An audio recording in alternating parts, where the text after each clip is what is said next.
हम सभी का एक ऐसा दोस्त जरूर होता है जो हमें लगातार एनिमे देखने के लिए फोर्स कर रहा होता है और फिर हम सोचते हैं कि आखिर एनिमे में ऐसा क्या खास है जो ये बंदा इतना ज्यादा पागल हो रखा है। तो देखो यार, एनिमे के पास एक एज होता है स्टोरी को एक ऐसे लेवल पर ले जाकर दिखाने का जो मूवी कभी अचीव नहीं कर सकती। और आज की वीडियो में हम बात करेंगे कुछ ऐसी एनिमे मूवीज के बारे में जिनका कॉन्सेप्ट बहुत ही ज्यादा शानदार है और आपको इन मूवीज को अपनी लाइफ में एक बार तो जरूर देखना चाहिए। और एक बात और, अगर आप एनिमे के पहले से ही एक बहुत बड़े फैन हो तो इसके बहुत ज्यादा चांसेस है कि आपने ये सारी मूवीज पहले से देख रखी हो, तो आप कमेंट करके और अच्छी मूवीज के बारे में सजेशंस दे सकते हो। तो ज्यादा टाइम को ना वेस्ट करते हुए सीधा स्टार्ट करते हैं इस वीडियो को।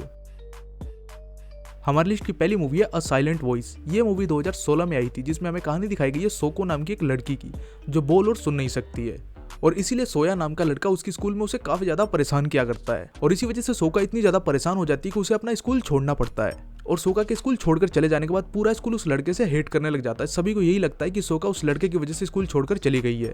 अब इसी वजह से वो लड़का धीरे धीरे बहुत ही ज्यादा गिल्ट में चला जाता है और उसकी लाइफ भी खराब होने लग जाती है। लेकिन फिर कुछ सालों बाद उस लड़के का सामना वापस से सोका के साथ होता है। अब इसके बाद फिर इनकी कहानी में क्या कुछ होता है ये आप इस मूवी में देख सकते हो। इस मूवी को रेटिंग्स भी IMDb पर 8.1 की और मूवी आपको हिंदी में भी देखने को मिल जाएगी।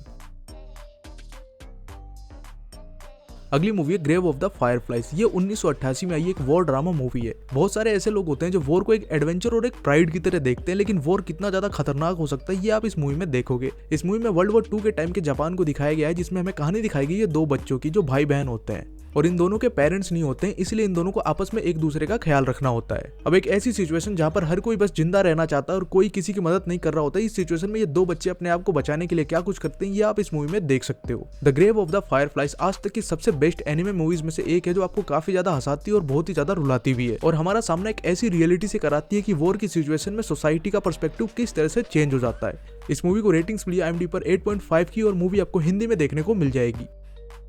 अगली मूवी है I want to eat your pancreas. ये 2018 में आई एक रोमांस ड्रामा मूवी है।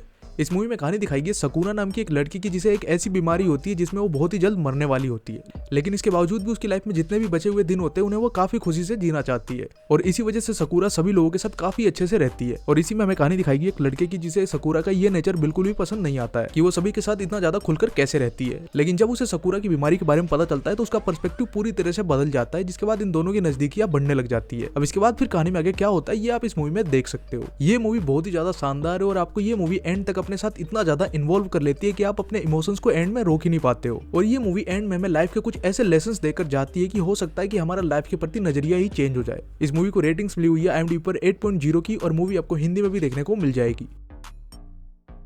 नेक्स्ट मूवी है प्रिंसेस मोनोनोके। ये 1997 में आई एक फैंटेसी एडवेंचर मूवी है जिसमें कहानी दिखाई गई है आशिटाका नाम के एक प्रिंस की जिसके क्लेन के ऊपर बहुत सालों से एक बहुत ही खतरनाक कर्स चल रहा होता है। अब एक दिन उसे पता चलता है इस कर्स को मिटाने का तरीका कि अगर वो एक जगह जाकर एक रिचुअल फॉलो करे तो उस कर्स को मिटाया जा सकता है। अब इसके बाद वो एक जर्नी पर निकलता है ताकि वो अपनी फैमिली के ऊपर लगे कर्स को मिटा सके। अब इसी दौरान उसका सामना होता है बहुत सारे क्रिएचर से और साथ में उसकी मुलाकात होती है प्रिंसेस मोनोनोके से। और फिर कहानी में आगे क्या होता है ये आप इस मूवी में देख सकते हो। इस मूवी को रेटिंग्स मिली हुई है IMDb पर 8.3 की और मूवी आपको हिंदी में भी देखने को मिल जाएगी। अगली मूवी है माई नेबर टोटोरो। ये 1998 में आई एक फैंटेसी एडवेंचर मूवी है। मूवी में कहानी दिखाई गई है सात्सुकी और उसकी छोटी बहन की जो दोनों अपने फादर के साथ अपने गांव के घर में शिफ्ट होते हैं। अब उन दोनों के साथ उस घर में कुछ बहुत ही अजीबोगरीब चीजें होती है जिसके बाद वो दोनों उस घर को हॉन्टेड हाउस मानने लग जाती हैं। और इसके साथ में इन दोनों लड़कियों की माँ बीमार होती है जिसकी वजह से वो शहर के हॉस्पिटल में होती है, जिसकी वजह से इनकी पूरी फैमिली काफी ज्यादा परेशान होती है। और इसी वजह से ये दोनों लड़कियां अपने माइंड में एक टोटोरो नाम के क्रिएचर को इमेजिन करने लग जाती है और उसे दोस्ती करती है जिसके पास बहुत सारी अलग अलग काबिलियत होती है। अब इसके बाद इनके साथ क्या होता है और क्या टोटोरो सच में एक इमेजिनेशन होता है या फिर एक रियलिटी होता है ये आप इस मूवी में देख सकते हो। इस मूवी को रेटिंग्स मिली हुई है IMDb पर 8.1 की और ये मूवी आपको हिंदी में भी देखने को मिल जाएगी। नेक्स्ट मूवी है व्हेन मार्नी वॉज देयर। ये 2014 में आई एक मिस्ट्री थ्रिलर मूवी है जिसमें कहानी दिखाई गई है एना नाम की एक लड़की की जिसके पेरेंट्स की मौत हो चुकी है और अब वो अपने फोस्टर पेरेंट्स के साथ में रहती है। एक दिन जब वो पार्क में बाकी बच्चों के साथ में ड्राइंग्स बना रही होती है उसी टाइम उसको एक अस्थमा का अटैक आता है और वो बेहोश हो जाती है। और जब उसे डॉक्टर के पास ले जाया जाता है तो डॉक्टर बताता है कि उसे एक ऐसी जगह पर भेजा जाए जहाँ पर उसे शुद्ध हवा मिल सके। अब इसके बाद उसकी माँ उसे एक रिमोट लोकेशन पर भेज देती है और फिर उसकी कहानी में आगे क्या कुछ होता है ये आप इस मूवी में देख सकते हो। इस मूवी को रेटिंग्स मिली हुई है IMDb पर 7.6 की और मूवी आपको इंग्लिश में देखने को मिल जाएगी।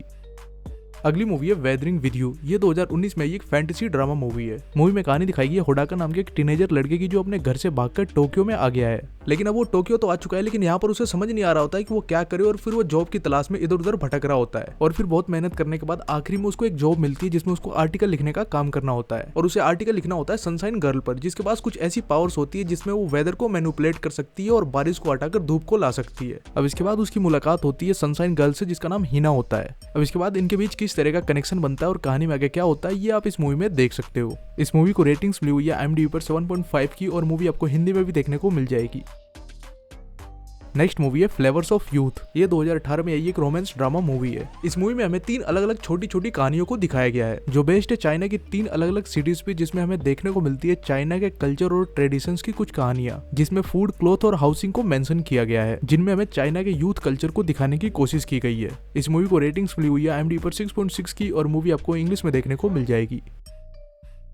अगली मूवी है योर नेम। ये 2016 में आई एक रोमांस फैंटेसी मूवी है। मूवी में मित्सु और ताकी नाम के 2 टीनेजर्स की कहानी दिखाई गई है जिनकी बॉडी आपस में एक मैजिकल रीजन की वजह से चेंज हो जाती है। अब इसके बाद फिर इनकी कहानी में क्या होता है ये आप इस मूवी में देख सकते हो। मैंने आज तक जितनी भी एनिमे मूवीज देखी है उनमें से ये सबसे ज्यादा बेस्ट मूवीज में से एक है। और इस मूवी की एक खास बात ये है कि आप चाहे जितना भी दिमाग लगा लो, आप इस मूवी में आगे क्या होगा ये गैस नहीं कर पाओगे। ये भले ही एक रोमांस मूवी है, लेकिन ऐसे कॉन्सेप्ट की मूवी आपने शायद ही पहले कभी देखी होगी। और एंड में मैं आपको यही रिकमेंड करूंगा कि आपको इस मूवी को एक बार तो जरूर देखना चाहिए। इस मूवी को रेटिंग्स मिली हुई है IMDb पर 8.4 की, और मूवी आपको हिंदी में भी देखने को मिल जाती है। तो दोस्तों ये थी कुछ बहुत ही शानदार एनिमे मूवी जिन्हें आपको एक बार तो जरूर देखनी चाहिए। आपकी कौन सी फेवरेट एनिमे मूवी है आप कमेंट करके बता सकते हो। अगर आपको ये वीडियो अच्छा लगा हो तो इसे लाइक जरूर कर देना, और ऐसी और वीडियोस देखने के लिए चैनल को सब्सक्राइब जरूर कर लेना। मैं मिलता हूँ आपसे अगले वीडियो में, तब तक के लिए बाय।